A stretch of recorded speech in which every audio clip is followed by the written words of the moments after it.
कक्षा 9वीं के विद्यार्थियों, विज्ञान विषय का अर्धवार्षिक परीक्षा पेपर का संपूर्ण हल लेकर आ चुके हैं।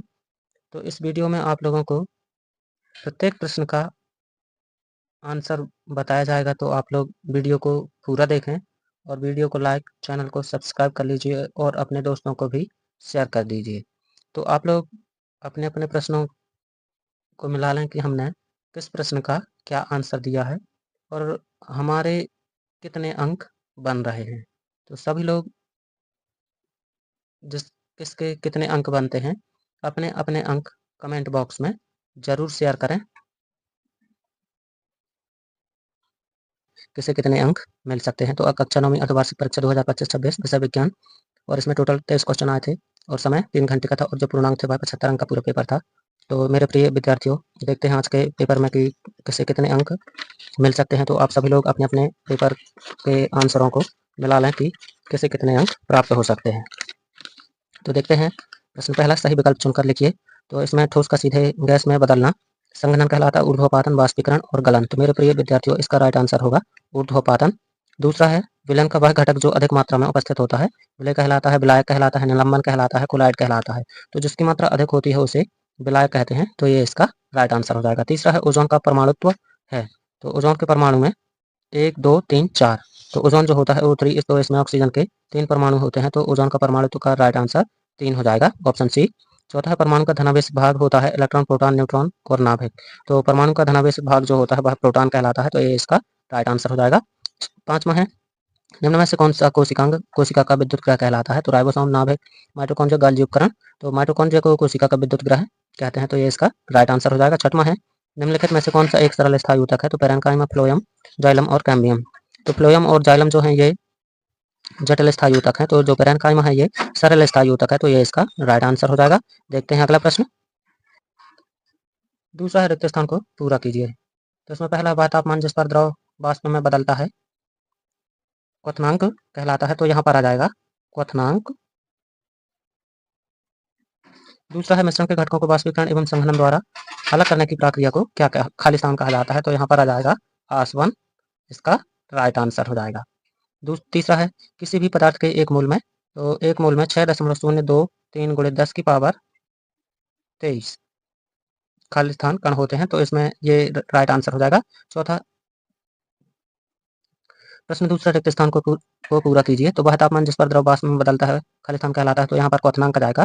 दूसरा खाली स्थान है, मिश्रण के घटकों को वाष्पीकरण और संघनन द्वारा अलग करने की प्रक्रिया को खाली स्थान कहा जाता है। तो इस पर दूसरे खाली स्थान में आसवन आ जाएगा। तीसरा है, किसी पदार्थ के एक मोल में खाली स्थान कण होते हैं। तो इसमें एक मोल में 6.023 गुणित 10 की घात 3 कणों की संख्या होती है। तो ये तीसरे के खाली स्थान में आ जाएगा।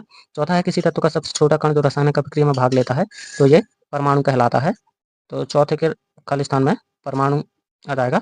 पांचवा है, कोशिका के अंदर स्थित जेली जैसा द्रव जिसमें कोशिकांग तैरते रहते हैं। तो उसे हम कोशिका द्रव्य कहते हैं। तो ये यहाँ कोशिका द्रव्य हो जाएगा।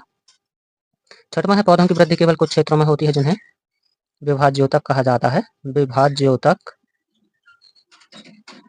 कहा जाता है। देखते हैं अगला प्रश्न। तो यहाँ पर प्रश्न तीसरा है, निम्नलिखित कथनों के लिए सत्य और असत्य लिखिए। तो गैसों को आसानी से संपीड़ित किया जा सकता है। तो ये सत्य है। नमक और पानी का मिश्रण विषमांगी मिश्रण है। तो ये गलत है। तीसरा है, परमाणु स्वतंत्र रूप से सह अस्तित्व में रह सकता है। तो ये भी असत्य है। चौथा है, परमाणु का द्रव्यमान उसके नाभिक में केंद्रित होता है। तो ये सत्य हो जाएगा। पांचवा है, जाइलम और फ्लोएम जटिल स्थायी ऊतक है। तो ये भी सत्य हो जाएगा। और छठवां है, हरित लवक प्रोटीन संश्लेषण के लिए उत्तरदायी कोशिकांग है। तो ये भी सत्य हो जाएगा। देखते हैं अगला क्वेश्चन। प्रश्न चौथा, सही जोड़ी मिलाइए तो एक समान गति। तो यहाँ पर ये समान गति जो है ये इसका पहले का राइट आंसर हो जाएगा। दूसरा है, बल की इकाई। तो बल की इकाई किलोग्राम मीटर प्रति वर्ग सेकेंड। तो ये इसका दूसरे का राइट आंसर हो जाएगा। तीसरा है, न्यूटन की गति का द्वितीय नियम। तो न्यूटन की गति का द्वितीय नियम ये तीसरे का राइट आंसर हो जाएगा। चौथा है, संवेग। तो संवेग जो होता है गति और द्रव्यमान का गुणनफल होता है। तो ये हो जाएगा चौथे का राइट आंसर। पांचवा है, कार्य। तो कार्य जो है बराबर 0। तो जब 90 डिग्री पर बल एवं विस्थापन होता है तो वहां पर कार्य जो होता है वो शून्य होता है। और धनात्मक कार्य, तो बल एवं विस्थापन की दिशा जब एक ही दिशा में हो तो उसको धनात्मक कार्य कहते हैं। अगला प्रश्न देखते हैं, पांचवा। तो पांचवा है प्रश्न, एक शब्द या एक वाक्य में उत्तर लिखिए। तो उस प्रक्रिया का नाम लिखिए जिसमें द्रव क्वथनांक से नीचे वाष्प में बदलता है। तो यहाँ पर हम क्वथनांक लिख देंगे।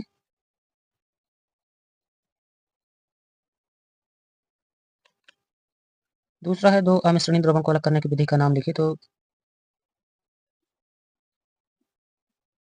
क्रोमैटोग्राफी। तीसरा है न्यूट्रॉन का आवेश और द्रव्यमान क्या होता है? तो न्यूट्रॉन का आवेश 0 होता है और द्रव्यमान प्रोटॉन के बराबर होता है, क्योंकि नाभिक में प्रोटॉन होता है और प्रोटॉन का द्रव्यमान हाइड्रोजन के बराबर होता है। तो यहाँ पर चौथा है प्रोटॉन का आवेश और द्रव्यमान क्या होता है? प्रोटॉन पर धनावेश होता है और जो द्रव्यमान होता है वह है 9.1 गुणित 10 की पावर 19। पांचवा है प्रकाश संश्लेषण के लिए उत्तरदायी पौध ऊतक का क्या नाम है? तो इसे पैरेन्काइमा या मृदूतक कहा जाता है। पैरेन्काइमा या मृदूतक कहते हैं। छठवां है पौधे में स्थायी ऊतकों के 2 प्रकार कौन से हैं? तो एक है सरल स्थायी ऊतक और दूसरा है जटिल स्थायी ऊतक। देखते हैं अगला प्रश्न। तो रासायनिक संयोजन के 2 नियम लिखिए। तो यहाँ पर द्रव्यमान संरक्षण का नियम और स्थिर अनुपात का नियम, ये 2 रासायनिक संयोजन के नियम है। तो इनके बाद कार्बन डाइऑक्साइड का आणविक द्रव्यमान ज्ञात करने के चरण लिखिए। प्रश्न 7 में बोर के परमाणु मॉडल के मुख्य सिद्धांत लिखिए। तो बोर के परमाणु मॉडल में उन्होंने बताया था कि जो परमाणु होता है, परमाणुओं की कक्षाओं को के एलिमेंट से दर्शाया जाता है और जो इलेक्ट्रॉन होते हैं निश्चित ऊर्जा वाली कक्ष में गति करते हैं। अथवा है प्रोटॉन, इलेक्ट्रॉन और न्यूट्रॉन में 2 अंतर लिखना है। तो प्रोटॉन धनावेश होता है, इलेक्ट्रॉन ऋणावेश है, तो न्यूट्रॉन जो होता है इस पर कोई चार्ज नहीं होता। और प्रोटॉन की खोज ई गोल्डस्टीन, इलेक्ट्रॉन की खोज जे थॉमसन और न्यूट्रॉन की जेम्स चैडविक ने की थी। प्रश्न 8वां रदरफोर्ड के प्रयोग के मुख्य निष्कर्ष लिखिए। अथवा है संयोजक इलेक्ट्रॉन क्या होते हैं? एक उदाहरण लिखिए। प्रश्न 9वां संयोजकता किसे कहते हैं? अथवा लिथियम और मैग्नीशियम परमाणु की संयोजकता लिखिए। प्रश्न 10वां एक समान गति क्या है? एक उदाहरण लिखिए। अथवा है दूरी एवं विस्थापन में 2 अंतर लिखिए। प्रश्न 11वां एक समान और असमान त्वरण की परिभाषा लिखिए। अथवा एक कार विराम से चलना शुरू करती है और 10 सेकंड में 20 मीटर प्रति सेकंड का वेग प्राप्त करती है, इसका त्वरण और चली गई दूरी ज्ञात कीजिए। प्रश्न 12वां न्यूटन के गति के प्रथम नियम को लिखिए और एक उदाहरण लिखिए। अथवा संवेग को परिभाषित कीजिए और इसका एसआई मात्रक लिखिए। प्रश्न 13वां न्यूटन के गति के तृतीय नियम को एक उदाहरण सहित लिखिए। अथवा संतुलित और असंतुलित बल में 2 अंतर लिखिए। प्रश्न 14वां न्यूटन के सार्वत्रिक गुरुत्वाकर्षण नियम और उसका गणितीय रूप लिखिए। अथवा मुक्त पतन क्या है? प्रश्न 15वां द्रव्यमान एवं भार में 2 अंतर लिखिए। अथवा गुरुत्वीय त्वरण किन किन कारकों पर निर्भर करता है? प्रश्न 16वां 2 द्रव्यमान 10 केजी और 20 केजी के बीच 2 मीटर दूरी पर लगने वाले गुरुत्वाकर्षण बल ज्ञात कीजिए। अथवा यदि पृथ्वी का द्रव्यमान 6 गुणित 10 की घात 24 केजी और त्रिज्या 6.4 गुणित 10 की घात 6 मीटर है, तो सतह पर गुरुत्वीय त्वरण ज्ञात कीजिए।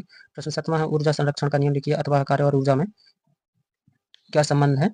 प्रश्न 18वां बाष्पीकरण की दर तापमान, सतह क्षेत्रफल और आर्द्रता पर कैसे निर्भर करती है? अथवा जब शरीर में पानी बाष्पित होता है तो ठंडक क्यों महसूस होती है? वैज्ञानिक कारण लिखिए।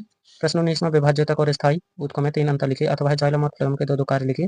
प्रश्न 20वां 10 न्यूटन का बल किसी वस्तु को अपनी दिशा में 5 मीटर तक ले जाता है, किया गया कार्य ज्ञात कीजिए। प्रश्न अथवा अथवा 2 केजी की गेंद को 10 मीटर सेकंड की गति से ऊर्ध्वाधर ऊपर की ओर फेंका गया, उच्चतम बिंदु पर स्थित ऊर्जा ज्ञात कीजिए। प्रश्न 21वां है विलयन, निलंबन और कोलॉइड में 4 अंतर लिखिए। अथवा आसवन की प्रक्रिया को उदाहरण सहित लिखिए। 22वां प्लाज्मा से लिक्विड फ्लूइड मोज़ेक मॉडल की व्याख्या कीजिए। अथवा है पादप कोशिका और जंतु कोशिका में 4 अंतर बताइए। प्रश्न 23वां एक कार विराम से चलकर 10 सेकंड में 72 किलोमीटर घंटा का वेग प्राप्त करती है, ज्ञात कीजिए। तुरंत चली गई दूरी। अथवा एक कार 15 मीटर सेकंड की गति से चल रही है, इसका यदि इसका त्वरण 2 मीटर प्रति सेकंड वर्ग सेकंड है और 10 सेकंड है, तो अंतिम वेग और